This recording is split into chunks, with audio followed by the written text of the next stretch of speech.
রাধে রাধে সবাইরে। তো নতুন একটা ব্লগ ভিডিও নিয়ে আইছি, ভিডিওটা সম্পূর্ণ দেখবাই।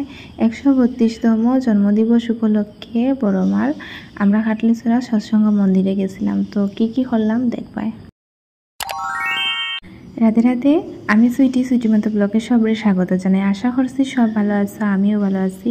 তো ভিডিওটা হয়েছে 30 জুলাই দুপুরবেলার। তো দুপুরবেলা সোনার পাপ্পাও আই গেছেন, তাই স্নান করে রেডি হয়েছেন। আমরা ঘরের কাজকর্ম শেষ হইয়া মা আমি রেডি হইয়া তাই বাইক বার করছেন, বাইকে বই গেলাম। তো বইয়ে আমরা যাইতাম আর কি মন্দিরও। তো আমরা ঘর থেকে বেশি দূরে নাই, তো তোমরা ভিডিওর মধ্যে দেখতেই পারবাই দুপুরবেলার মানে প্রাকৃতিক সৌন্দর্যগুলা কি সুন্দর লাগে। আর অনেক দিন পরে মা মেয়ে আর সোনার পাপ্পা একসঙ্গে আমরা যাইতে পারছি, কারণ অনেক কাজকর্ম আমরা ঘরে চলে, ওই কারণে আর বাইরানো যান না।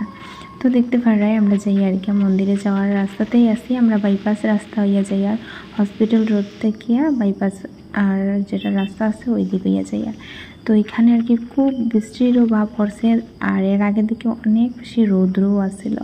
তো যাই হোক, অনেক সুন্দর মুহূর্তগুলো তোমাদের সঙ্গে দেখাই। আর তো আমরা আই গেছি মন্দিরে। তো সোনার পাপা যাইরা তো তারা গিয়া প্রণাম করিয়া, আর আমিও অল্প উঠাইতে পারছি, ভিতরে গেছি না, মানে একটু যন্ত্রণা করে তাইলে লইয়া দাঁড়াইতে লাগছিল। তো এখানে দেখতে পাই ধামাইলোর অল্প মুহূর্ত তোমাদের সঙ্গে শেয়ার করলাম।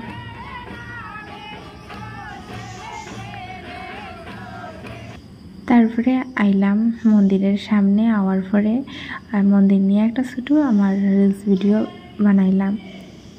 তো এখানেও আমার রিলস ভিডিও করা হয়ে গেল। তারপরে গুরুমায়ের মন্দিরের এখানে গিয়ে প্রণাম করিয়া আমরা যেতাম আর কি প্রসাদ খাওয়ার লাগে। 2বার গেছি, 2বারও গিয়া ঘুরিয়ে আইতে লাগছে। 3বারের সময় যাই হোক আমরা বইতে পারছি। তো একজন দাদাই সাহায্য করছেন বোয়ার লাগে। তো তাই দুপুরবেলা খাইছিল না, মা আমার খুব বেশি ক্ষুধা লাগছে। যাই হোক প্রসাদ খাইতে পারলাম আমরা 3জনে। তারপরে প্রসাদ খাওয়ার পরে আরও অল্প সময় যার সঙ্গে মন্দিরে গিয়ে পরিচয় হয়েছিল তার সঙ্গে ফটো উঠিয়া, আর খুব বেশি বৃষ্টি আসছিল। তো ময়নাও একটুখানি বৃষ্টির জলে ভিজে গেছিলো, তো আমি ঠান্ডা লাগবো, তাই ওখানে একটু করে বৃষ্টি বেশি হয়েছিল। তারপরে আমরা ঘরে আওয়ার লাগে রোয়ানা হয়ে গেছে। তো তারপরে দেখতে পারবাই সবার লাগে হাঁটানোর আনন্দের মুহূর্তগুলা ফটোর মধ্যে শেয়ার করাম। তো তারা আমার ফেসবুক থেকে চিনইন জানইন, সবার সঙ্গে পরিচয় হয়েছে। তারা আমার কইরা যে দিদি তোমার ফটো বা ভিডিও যেগুলো হলো অনেক ভালো লাগে। যাই হোক, এটা হয়েছে একটা সুন্দর মুহূর্ত, আনন্দের মুহূর্ত তোমরা সঙ্গে শেয়ার করলাম। আর ফটোগুলো দেখতে পারায় তারারে আমি কিন্তু চিনি না, মন্দিরে গিয়ে প্রথম দেখাইছে তারা আমার ফেসবুকের ফলোয়ার্স। তো অনেক ভালো লাগলো গুরুমার 132তম জন্ম উৎসবে গিয়ে অনেকের সাথে পরিচয় হইল, আর অনেক ভালো লাগলো। প্রসাদ খাইয়া এখানেও শেষ হইল।